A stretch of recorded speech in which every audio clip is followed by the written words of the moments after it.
Welcome back to Bite-Sized Breakthroughs, the podcast where we break down complex research in bite-sized chunks. Today, we're diving into a fascinating paper titled Denoising Diffusion Probabilistic Models that's making waves in the field of image generation. Joining us is Dr. Paige Turner, a leading expert in generative modeling, and Professor Wid Spectrum, who will provide us with a broader context for this exciting work. Paige, can you give us a quick overview of what diffusion models are and why they're generating so much buzz? Thanks, Alex. Diffusion models are a type of generative model that are inspired by non-equilibrium thermodynamics. Basically, they simulate a process where you gradually add noise to a real image until you're left with just pure noise. The cool part is, they learn how to reverse this process, starting with noise and progressively removing it to create a realistic image that resembles the original data distribution. Imagine it like taking a photograph, blurring it gradually, and then learning how to sharpen it back to its original clarity. That's essentially what diffusion models do. That's a great analogy, Paige. So why are these models suddenly making such a big impact? Was there a breakthrough in the field that made them so effective? Well, Alex, diffusion models have been around for a while, but this paper makes a significant contribution by establishing a novel connection between diffusion models and denoising score matching. This connection is crucial because it leads to a simpler and more effective training objective.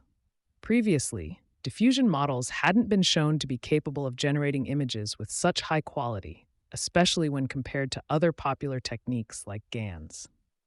And what is this denoising score matching, Paige? Could you explain it for our listeners? Certainly. Imagine you have a blurry image and you want to sharpen it. Denoising score matching is like learning how to measure the direction and strength of the blur at every point in the image.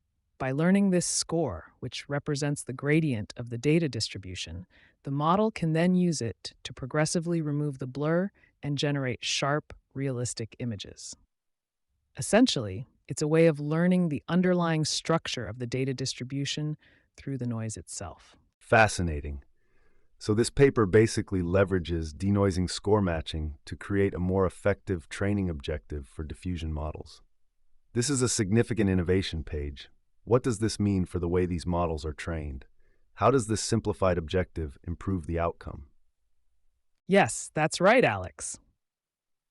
By connecting diffusion models to denoising score matching, the paper presents a simplified objective called Lsimple.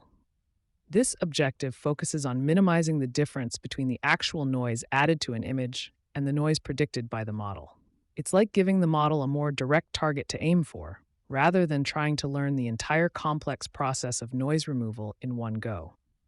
This directness leads to faster and more stable training, ultimately resulting in higher quality images. That's very clear, Paige. So we're moving from a more complex indirect training approach to a simpler, more direct one, leading to better results. That's a major leap. And how does this relate to the sampling process? How do these models actually generate the final image? Great question, Alex. The sampling process starts with random noise. The model then uses its learned score or noise prediction function to gradually remove this noise, step by step, moving closer to a realistic image. This process resembles a technique called annealed Langevin dynamics, which is essentially a way of taking small steps guided by the learned gradient to find the most likely image.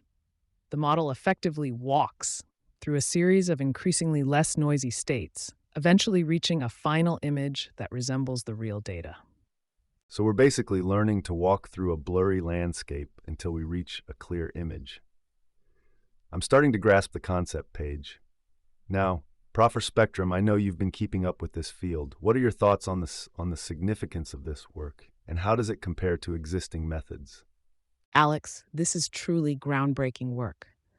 We've seen a lot of progress in generative modeling with GANs, autoregressive models, and flow-based models. But this paper shows that diffusion models have the potential to outperform these existing methods in terms of image quality, especially when measured by metrics like ID scores. The fact that diffusion models are able to achieve state-of-the-art results on datasets like CIFAR10 and LSUN is a testament to their effectiveness. They're also relatively straightforward to train and evaluate, which makes them a very attractive alternative to other techniques that can be notoriously difficult to work with. That's a significant statement, Prof. Spectrum. Could you elaborate on the specific results that show this advantage over other methods? Certainly. The paper demonstrates that diffusion models, using their new training objective, achieve a Frechet inception distance (FID) score of 3.17 on CIFAR10, which is better than most models in the literature, including some conditional models that use additional information about the image class. This score is a measure of how closely generated images resemble real images, with lower scores indicating a better match. On LSUN datasets, which are much larger and more complex, diffusion models achieve sample quality comparable to the powerful progressive GAN architecture. This demonstrates the model's ability to generate high-fidelity images across different datasets. That's impressive. I'm starting to see why this is such a significant advancement in the field. Paige, can you tell us a little more about the actual experiments and how the researchers set everything up? Of course, Alex. The researchers used a common image dataset called CIFAR10 for their initial experiments. They trained their diffusion model on 1,000 steps, gradually adding noise to the images. They used a U-Net architecture for the reverse process, which is a common choice for image generation due to its ability to capture both local and global features. The U-Net was specifically modified to incorporate self-attention at a certain resolution level, enhancing its ability to learn long-range dependencies in images. They also incorporated a technique called group normalization, which helps stabilize training and improves the model's performance. So they essentially gave the model a lot of practice in noise removal by iterating through 1,000 steps of the diffusion process.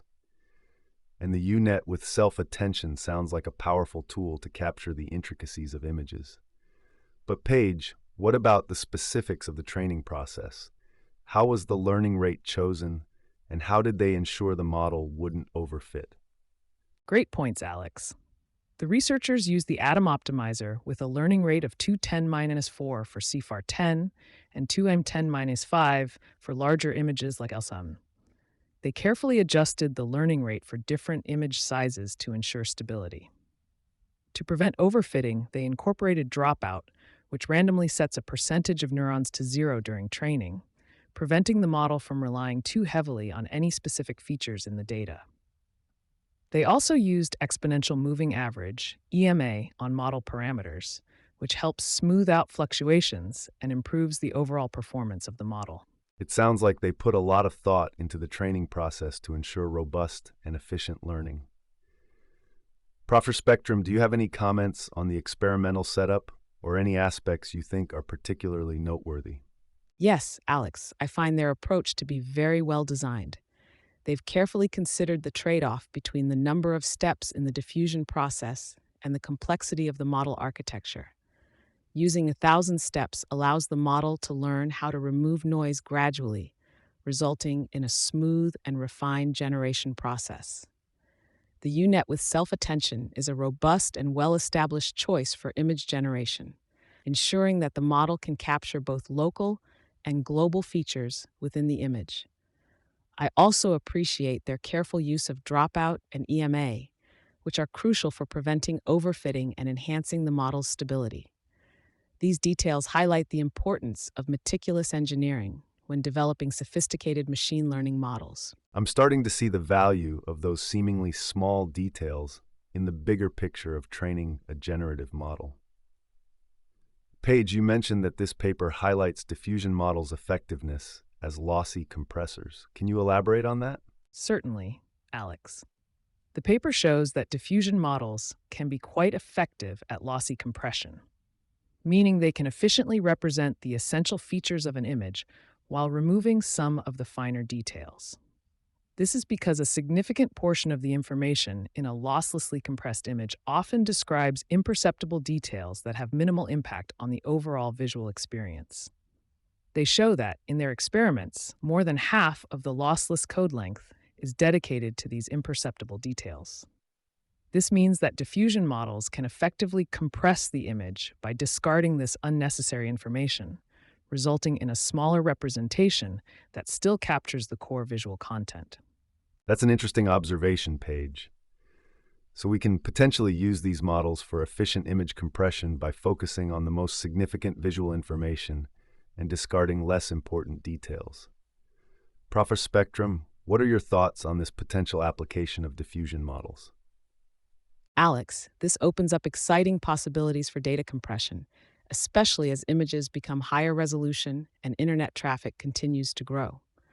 Imagine being able to compress large images without sacrificing the key visual elements, making them faster to transmit and store.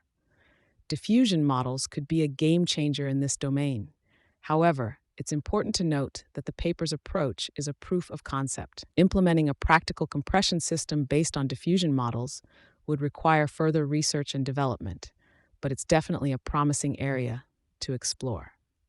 That's a great point, Prof. Spectrum. We're still in the early stages of exploring the full potential of diffusion models.